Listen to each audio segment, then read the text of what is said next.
Just the other day, we took a look at the 14400F, a refreshed CPU that is the successor to the 13400F. And while it kept the core counts the same, it did see an increase in clock speed, which, depending on the game, made quite a bit of a difference. Though for the most part, we were talking about 3% faster overall, which might not sound like much, but considering the similar price point, definitely gave some room for discussion, even if AMD seemed to be able to beat it, and for a cheaper price too. So what if you want something slightly lower end though, from Intel's latest i3 range?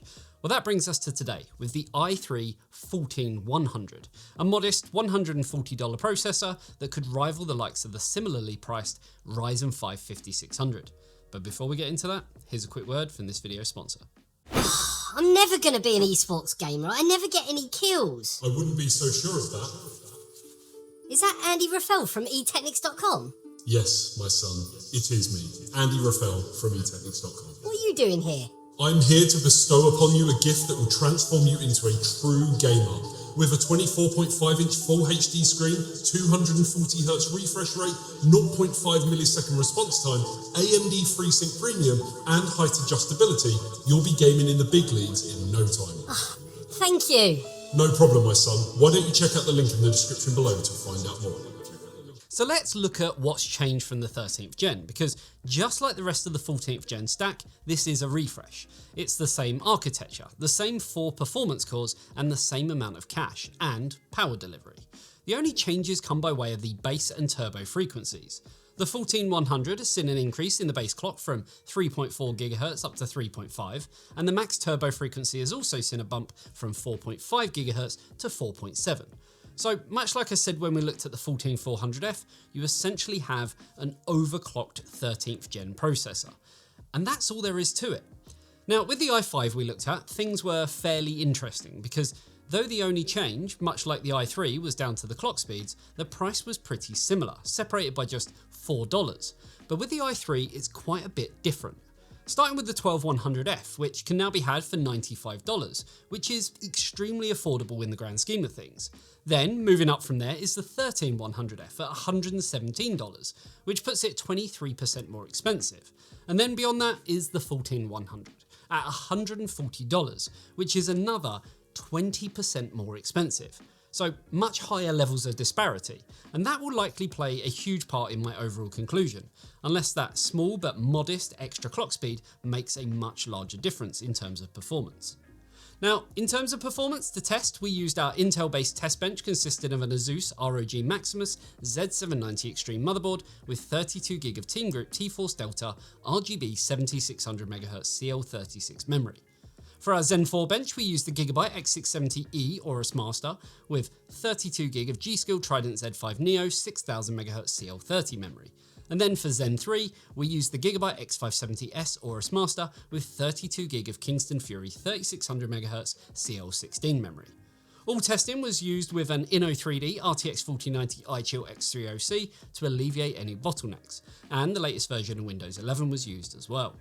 As this is a CPU review and we're looking at CPU performance, we're focusing on 1080p today, as this is where the CPU is typically at its highest utilization. And our main focus will be on the increase in performance, if any, over its predecessor, the 13100F. Also, if you want to see all of the charts, we will be putting them up onto our Patreon, where you'll get a ton of other cool and exclusive benefits, as well as helping to support everything we do on the channel. So, with that out of the way, let's get into those glorious benchmarks. Starting things off with SuperPi, and here we're not off to a bad start. The 14100 manages to improve upon the results of both 400 series and 100 series CPUs from the 2 generations before it. But when we compare the 14100 to the 14400F, we see that the 14100 has a somewhat significant jump down in performance from the 14400. And whilst this doesn't sound out of the ordinary, lower tier CPU performs worse, it actually contradicts with what we saw from both the 13th and 12th gen processors, where the 100 series CPUs outperform the 400 series, albeit by margin of error. In 3D Mark FireStrike, the results are pretty much what you would expect. The 14100 has a small boost over the 13th gen, with 3% higher performance on the overall score and 5% more on the physics score. These improvements are very similar to those that we saw going from the 12100F to the 13100F, where the score improved by 4% and the physics score also went up by 4%. Even though we didn't see the 14100 trade places with any CPUs in the standings, it's still nice to see these kinds of improvements going from one generation to another, and being a refresh is kind of expected too. Sticking with 3D Mark for now, but moving over to the Timespy benchmark, and again we see small increases in performance over the 13100F, with the 14100 performing just under 3% better in both the score and CPU score. This once again reflects the improvements we saw with the jump to 13th gen, which saw the 13100F outperforming its predecessor by admittedly marginal differences. Next up is PCMark. Here we see the 14100 actually performing quite well compared to other CPUs. It manages to not only outperform the 12100F and the 13100F by 4% and 1% respectively, but it also manages to see a small improvement of 0.6% in the score over the 5800X3D. It's worth pointing out that the 5800X3D is a CPU designed more for gaming, and this benchmark is designed more for general use. But regardless, for the price difference, it would make no sense to go for the X3D CPU if you only plan on using your PC for day-to-day applications or work. But I think we already knew that. Blender didn't turn out to be all that impressive, with just a single sample per minute increase over the 13100F, but this is the same level of improvement we saw going up from the 12th gen to the 13th gen, so it's not exactly surprising to say the least. Whilst you could say it draws the 14th gen CPU closer to the 5600 from AMD, in reality it wouldn't really make a perceivable difference, making it feel, well, just a little bit pointless.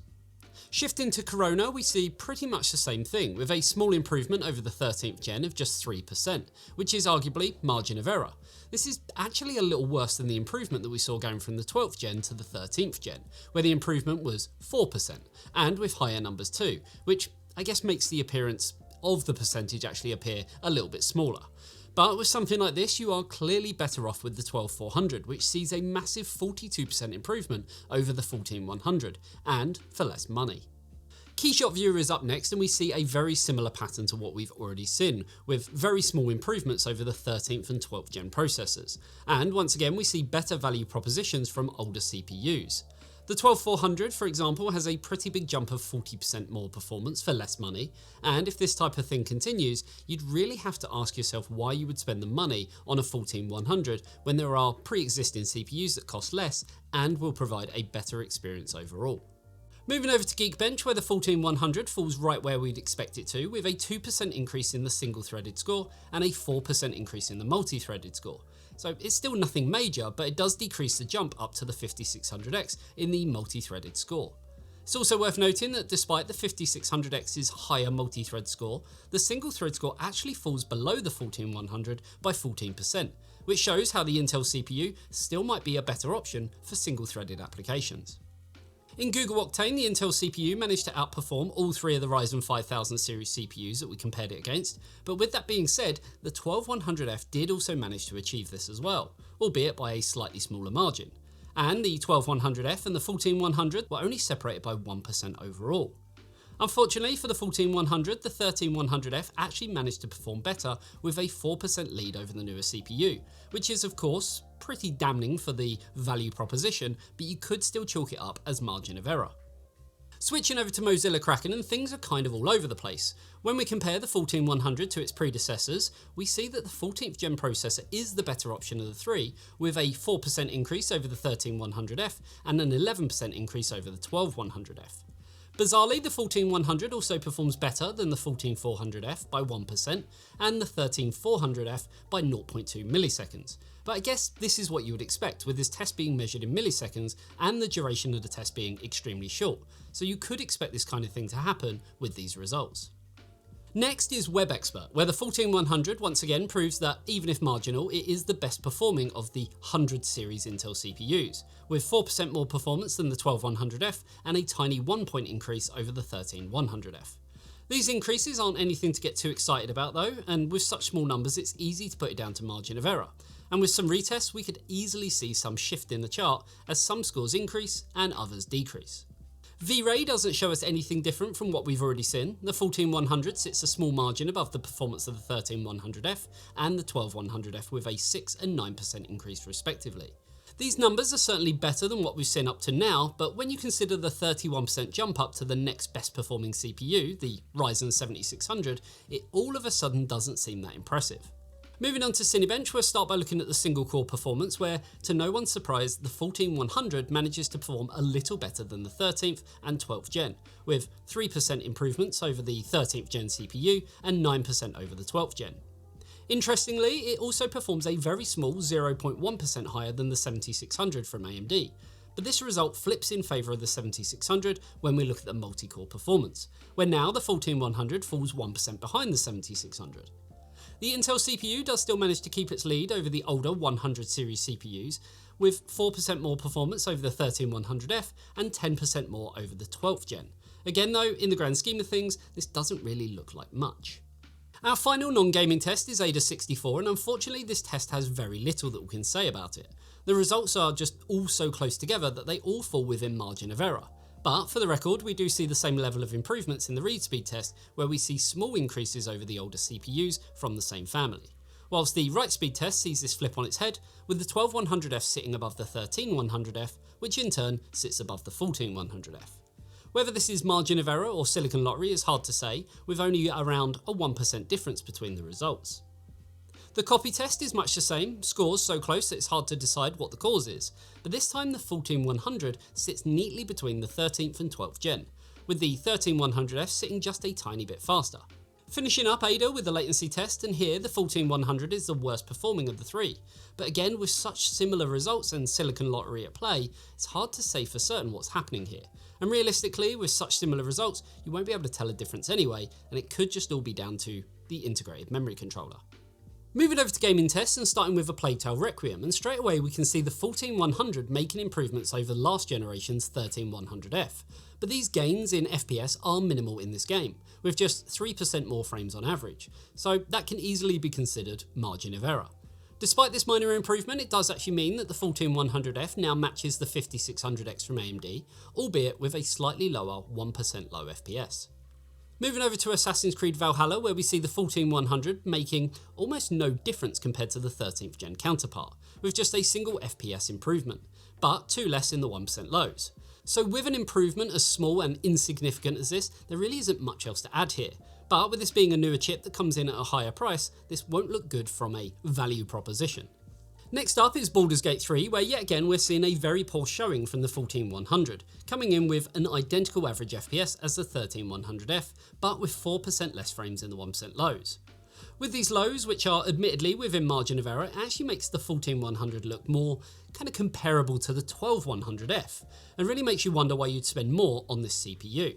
So hopefully we'll get some games that can take better advantage of this CPU to prove its worth. In Call of Duty, we get exactly that. The 14100 has now gained 9% more frames over last generation, and whilst this doesn't make up for the jump in performance going up to the 12400 or even the Ryzen 5 5600, which both come in at a pretty much identical price point, it does at least close the gap a little, and should still offer some benefit over the older CPUs.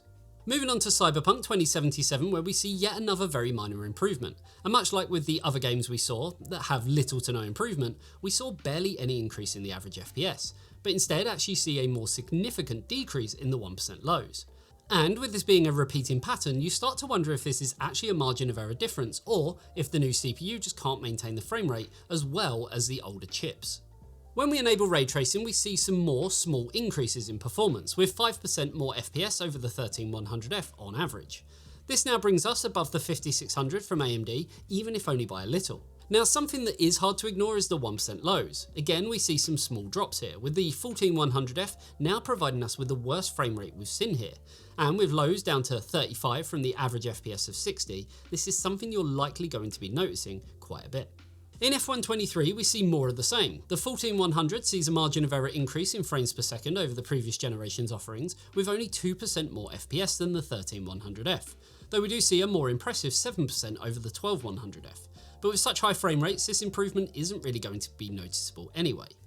Again though, we do see a downgrade in the 1% lows, now falling behind the 12100F and 13100F by 2% and 8% respectively. Far Cry 6 doesn't offer much either, with the 14100 sitting with an average FPS that matches the 13100F, but again it falls behind in the 1% lows. Yet again this is looking a bit dire, and yet again there really isn't much I can say here. Unfortunately for Intel, this is starting to make the 14100 look, well, a bit pointless. We can at least have solace in the fact that this is just a refresh and we should see an improvement on the next generation. Moving over to Hogwarts Legacy, and we see again another margin of error increase over the 13100F with just under 3% more frames. This does increase to 6% when comparing to the 12100F, but it's still nothing amazing. But with all admittedly underwhelming good things comes a downside, and once again we are met with a significantly worse 1% low figure, falling behind the 13100F by 16%. Of course, it is worth mentioning that the low frame rates here do inflate this figure somewhat, but regardless, it's still not what we want to be seeing. Thankfully, our friendly neighbourhood Spider-Man has something to offer, and we actually see 6% more performance from the 14100 over the 13100F, with a higher 1% low figure to match at long last. This 1% low result also manages to get a 1-up on AMD's 5600, which falls just behind in the 1% lows by 2%. And when considering that the 5600 is only ahead in the average FPS by 1%, this is actually a pretty good showing for the 14100, at least relatively speaking. When we turn ray tracing on, we see a boost in the average FPS of a solid 8% over the 13th gen. The higher frame rate isn't enough to have the CPU trade places in the chart with any other processors, but it does mean that it draws much closer to the Ryzen 5 5600 and the 12400. The 1% lows even see an improvement, with the 14100 actually managing to boost a small 3% above the 12400. And with the average FPS only falling behind by 4%, this could actually provide a more, let's say, consistent gaming experience. Flight Sim is well known for its ability to cripple a gaming PC, and without a high-end processor from Intel or 3D V-Cache, you're pretty much guaranteed to see a bottleneck, and this is no exception. Despite that, the 14100 does see a very small single FPS increase over the 13100F, and we also see a pretty big jump over the 12100F with 12% more frames. The 5600 and 5600X seem to take a beating in this game, dropping right down and seeing the 14100 sit a healthy 8% ahead of both of them. Unfortunately, Ratchet and Clank has us moving back to old habits, with the average frame rate matching that of the 13100F, and yet again we see a lower 1% low FPS by 3% this time. For a newer CPU that comes in more expensive than the 13100F, this is pretty disappointing to see. When we enable ray tracing, we actually see some improvement, with 3% more FPS in both the average and the lows. While this increase is marginal, it is at least something positive and means that the 14100 only falls 2% behind the 5600X from AMD, closing that 6% gap that we saw between the 5600X and the 13100F. And with the 14100 coming in cheaper than the 5600X, whilst also supporting DDR4 and DDR5, this could actually provide a better option for people who want to use their PC more for work than gaming. Remnant II provides us with even more improvements, with the 14100 now performing 3% better than the 13100F and the 5600X, as well as coming in with 8% more FPS than the 12100F and the 5600. Whilst these gains aren't enough to rival the 12400, it does provide a clear benefit to the newer CPU over its older brothers. Finally, we have Watch Dogs Legion, and we're finishing on a pretty modest one, as the 14100 does see an improvement, but barely, with just 2% more frames on average than the 13100F and 5% more than the 12100F. Now, what's worth noting is that the 13100F saw a decrease in 1% low figures from the 12100F by 7%, but then the 14100 comes in and brings that frame rate back up to match the 12100F. So even though it's an improvement, it's also kind of not. That, I guess, just depends on how you look at it. So that was kind of painful, but nothing was really that surprising. After all, this CPU is just a refresh of the last generation, and that kind of leaves me in a weird place when I look forward to the 15th gen and what that might look like, and you might find yourself asking if it was really worth it. Of course, to put things into perspective, we always like to look at the overall performance across all of the games that we tested, and we also need to decide if it's actually worth buying or not. So looking at the overall average FPS across all 16 of the games that we tested, and would you look at that, the 14100 sits a small margin above the 13100F, which then only sits a small margin above the 12100F. So the trend has just continued, and in all honesty, it's getting a little tiresome. Now, what is interesting is the differences in frame rates. If you look at the increase from the 12th gen to the 13th gen equivalent, then you'll see that the frame rate went up by an average of 4 FPS. And then the jump from the 13th gen to the 14th was another 4 FPS. So at least Intel is consistent here. So silver linings and all that, I guess. What this means for comparison purposes against AMD isn't much. The Ryzen 5 5600 is still 8% faster overall and comes in around the same price. So really this comes down to a win for Team Red in terms of gaming. Now talking about the price, when we look at the cost per frame, things go from bad to worse, with the 14100 sitting worse than the 12100F and 13100F in terms of value, which isn't exactly unexpected to say the least, as newer products are more expensive. But you could argue that it's not new, as it is just a refresh. What makes this the final nail in the coffin for the 14100 though, is that the 5600 and even the 12400 both managed to see a better price to performance ratio, whilst having decent jumps in the average FPS as well. The 5600 sits $5 more expensive than the 14100, and both can utilise DDR4, though there is always an argument that the 14th gen can use DDR5 as well. But I'd like to think that anyone buying a 14100, well, is likely on a budget, so would probably opt for DDR4 anyway. The more interesting one for me though is the 12400, which comes in $5 cheaper than the 14100 and has better kind of overall frame rates than both the 14100 and the 5600. So for me, I'd likely be looking at that to get a good balance of cost and performance. Sure, the 12100F is cheaper when looking at the cost per frame, but that's also reflected in its performance. The other standout CPU here is the Ryzen 5 7600, which does come in $60 more expensive when compared to the 14100, but for that you get 49 FPS more on average across 16 games, and for only 1 cent more per frame, which further shows how out of touch Intel are with pricing based on the performance. Though this is only taking into account gaming, and productivity is a bit of a mixed bag that I guess does show Intel in a somewhat better light, at least in places. So I think that pretty much sums it up. In all honesty, I think Intel need to pull it out of the bag with the next generation, because not only have they seemingly sailed on by with the lower end parts, starting with the 12th gen all the way up to what we looked at today, but they've also given AMD a chance to bring the fight. And AMD seem to have better pricing on occasion.